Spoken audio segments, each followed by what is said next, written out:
Here are a series of techniques that can help you control your emotions in the short and long term. You will focus on techniques that deal with your thoughts. See how your own thoughts and interpretations challenge you. Cognitive behavior therapy focuses on how you think about the things going on in your life, your thoughts, images, beliefs and attitudes, your cognitive processes, and how this impacts the way you behave and deal with emotional problems.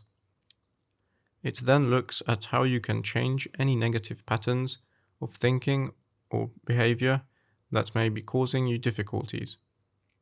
In turn, this can change the way you feel. CBT is about more than identifying thought patterns. It is focused on using a wide range of strategies to help people overcome these thoughts. Techniques may include journaling, role-playing, relaxation techniques, and mental distractions. Our thoughts can have very powerful effects on how we feel and what we do. Often those thoughts are triggered and run off automatically. When you put some space between you and your reaction, it changes your relationship with your thoughts. You can watch them come and go instead of treating them as a matter of fact. The distance can allow us to see that there may be other ways to think about situations, freeing us from the tyranny of the old thought patterns that automatically pop into the mind. If you are stuck on a negative thought, ask yourself, is it true?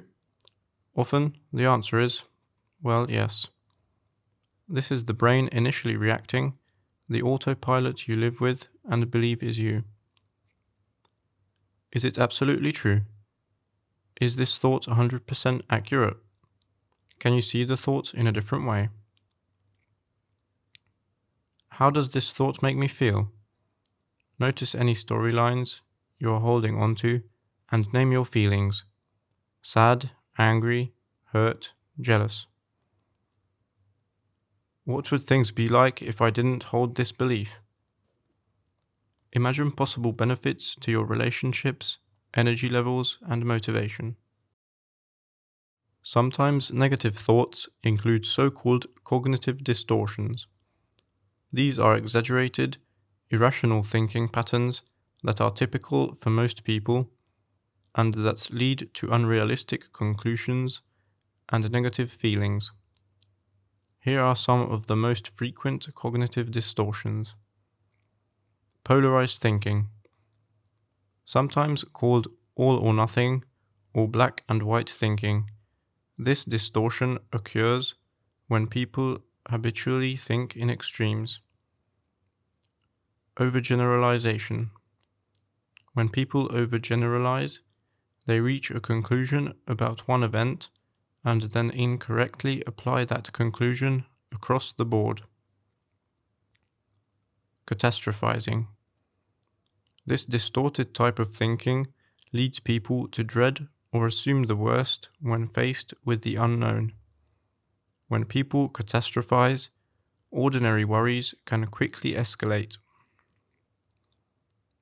Personalization. One of the most common errors in thinking is taking things personally when they are not connected to or caused by you at all. Mind reading. When people assume they know what others are thinking, they are resorting to mind reading. Mental filtering. Another distorted thought pattern is the tendency to ignore positives and focus exclusively on negatives. Discounting the positive. Like mental filters, discounting the positive involves a negative bias in thinking. Should statements. When people find themselves thinking in terms of what should and ought to be said or done, it's possible that a cognitive distortion is at work. Emotional reasoning. Emotional reasoning is the false belief that your emotions are the truth. That's the way you feel about a situation is a reliable indicator of reality. Labeling. Labeling is a cognitive distortion in which people reduce themselves or other people to a single, usually negative, characteristic or descriptor, like drunk or failure. Let's see some useful techniques. What is the worst that could happen? Ask yourself, what is the worst that can happen in a situation? Then think about ways you could overcome the worst case scenario. You can also estimate the probability of the worst case scenario, which is probably low. Stop. When you find yourself ruminating, repeating the same negative thoughts in your head over and over, at one point you can say to yourself, stop. Then you can ask yourself, is it a helpful thought? Does it improve my chances to get the result I would like to reach if I am telling this to myself? Or is it only paralyzing me? You can be grateful for the thought because it helps you to be cautious, to be prepared. But after a certain point, it is not useful anymore to repeat it over and over again. It just tires you out and makes it harder to go on with your tasks, activities. Accept the situation. Instead of fighting with the situation, instead of thinking about how unjust it is, how it should have never happened, how lazy you were to get to this point, you accept the situation as it is right now. This is where we are now. As a next step, you can try to understand why it happened and how you can prepare yourself in the future to avoid it or make it better. What you focus on here is the future and the actions you can take next. Let's see another useful technique. Meditation. When we meditate, we observe our thoughts. We don't analyze them. We see what thoughts come up and then we let them go. Let's see other useful techniques. Attention distraction. You can distract yourself from the negative voices in your head by starting to focus on other things, in the present. Count backwards from 100 by 3. 100, 97, 94, 91, etc. Continue this sequence.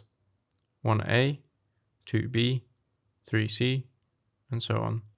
You go through the ABC and you also count from 1 by 1. Make a catalogue of your current thoughts. Try to assess as many thoughts as you have at the moment in your mind. I am not important. This is one thought. Is there any other? I am hungry. This is another one. Any other? I will need to leave the house within an hour. And so on. The goal is to realize that you are not equal to any of your thoughts. You have several thoughts in your mind at any moment, even if some of them are in the forefront and overpower the others. Create categories and find elements in your surrounding for each category. For example, red things, small objects, things that are on the ground. And then try to identify as many items as you can for each category. For example, you are in a shopping mall when the worrying thoughts attack you. And then you start to focus on all the red clothes people wear, all the red objects you see in the windows. Then you turn your attention to collect small things you can see, and so on. In this chapter, we have presented a series of techniques that can help you control your emotions in the short and long term. You focused on techniques that deal with your thoughts. We hope that you have been able to understand the challenges that your own thoughts and interpretations present to you. Thank you for your attention. See you in the next chapter.